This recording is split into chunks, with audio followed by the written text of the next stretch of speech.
viens de vous présenter comment utiliser le moteur de recherche de Sales Navigator, stratégie ABM, stratégie Persona, mais il est aussi possible de se servir en fait du moteur de recherche de LinkedIn classique, LinkedIn basique ou LinkedIn Premium, pour y retrouver les profils de personnes qui vont vous intéresser. Donc sur LinkedIn, comment ça se passe? Donc, quand vous vous connectez sur votre LinkedIn, vous avez en haut à gauche une barre avec un moteur de recherche. Et donc là, vous allez pouvoir indiquer dans votre barre de recherche le mot-clé qui vous intéresse.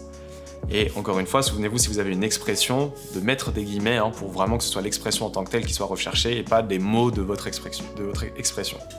Quand vous lancez la recherche, ensuite LinkedIn va vous proposer de filtrer soit par personne, par emploi, par poste, etc. Donc nous, ce qu'on va faire là, c'est qu'on cherche des personnes. Donc on va rajouter le filtre personne après avoir lancé la recherche. Voilà, donc vous avez rajouté le filtre personne et ensuite vous allez pouvoir accéder à plus de filtres en cliquant ici sur tous les filtres. Et vous voyez sur la droite, vous allez avoir l'ensemble du coup des filtres disponibles sur LinkedIn basique ou Premium qui vont s'afficher pour que vous puissiez affiner davantage votre recherche. Donc vous allez retrouver différents filtres qu'on a déjà cités. Donc pareil, je vais reprendre un peu les plus importants de mon point de vue, en tout cas ceux qui vont vous permettre vraiment de faire votre recherche pour aller trouver les profils intéressants par rapport à votre activité. Donc le premier, c'est le niveau de relation. Encore une fois, ici, je vais mettre deuxième, troisième et plus parce que ce qui m'intéresse, c'est d'aller chercher des personnes avec lesquelles je ne suis pas encore connecté sur LinkedIn aujourd'hui. Vous allez pouvoir rajouter un lieu, donc encore une fois, soit des pays, soit des villes, c'est ce qui marche le mieux sur LinkedIn. Donc là, je vais mettre France, par exemple. Si vous voulez ajouter des entreprises, vous pouvez aussi le faire directement sur LinkedIn en ajoutant ici une entreprise. Vous avez aussi des entreprises précédentes. Bon, moi pareil, c'est pas forcément un critère que je juge très important quand on fait un travail de sourcing puisqu'on va se concentrer sur le présent et pas le passé, mais pour information, vous avez accès. Vous retrouvez les écoles, pareil, si vous voulez rajouter les écoles. Les secteurs d'activité, donc là je vais préciser 2-3 secteurs qui vont m'intéresser. Voilà, par exemple, logiciel informatique, technologie de l'information, etc. Vous retrouvez la langue du profil, pareil, c'est pas forcément quelque chose de très pertinent pour moi, mais si ça l'est pour vous, vous pouvez l'ajouter.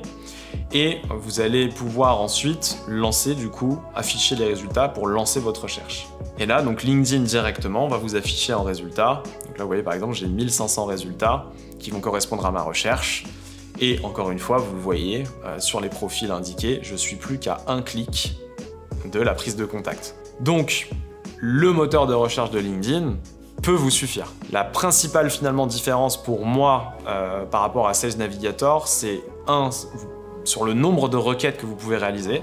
Si vous êtes sur un LinkedIn basique, vous allez pouvoir faire un certain nombre de requêtes, mais à un moment, LinkedIn va vous bloquer et vous demander de passer à une offre supérieure. Et deux, c'est quand même le critère effectif qui manque dans le LinkedIn basique ou LinkedIn Premium qui, pour moi, me fait pencher plutôt pour Sales Navigator. Voilà, donc c'est maintenant à vous de jouer. Je vous ai donné plein de bons conseils pour faire votre recherche soit sur Sales Navigator, soit sur LinkedIn. Retenez avec une approche plutôt ABM ou une approche plutôt Persona. Choisissez bien les profils des personnes que vous allez contacter. C'est ça aussi qui fera la performance. Vérifiez qu'ils correspondent bien à votre persona, à votre cœur de cible.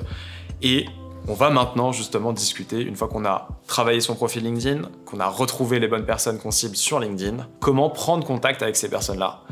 Et c'est un peu le moment décisif, puisque voilà, on a fait le maximum pour que son profil LinkedIn soit le plus attrayant. On a bien utilisé le moteur de recherche pour retrouver les personnes qui ont le plus de chances d'être intéressées par ce qu'on propose. Maintenant, il faut passer à l'action, il faut prendre contact, il faut faire le premier pas, donc il faut envoyer des invitations et des messages à ces personnes-là, et c'est ce qu'on va voir ensemble maintenant.